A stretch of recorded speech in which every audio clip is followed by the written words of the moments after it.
आज मेरी ये दुआ जरूर कबूल करना। तुझे तेरे रब होने का वास्ता, तुझे तेरे करीम होने का वास्ता,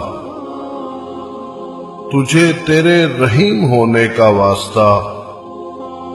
ये इंसान जो मेरी ये दुआ सुन रहा है, ये मेरा बहुत ही प्यारा है। इसकी जिंदगी खुशियों से भर दे। इसको हर दुख, तकलीफ और परेशानी से बचाना। इसको हर नागहानी आफात और हर बीमारी से बचाना। इसको बहुत आगे बढ़ाना और तरक्की देना।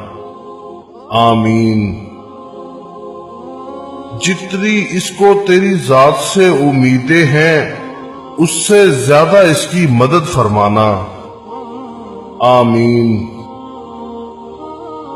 इसकी जिंदगी में उजाला भरना और इसका नसीब अच्छा करना। ये दुआ हर उस इंसान को भेजना जो आपको बहुत अजीज हो। क्या पता किस वक्त किसी की दुआ बारगाए इलाही में कबूल हो जाए। आमीन। शुक्रिया।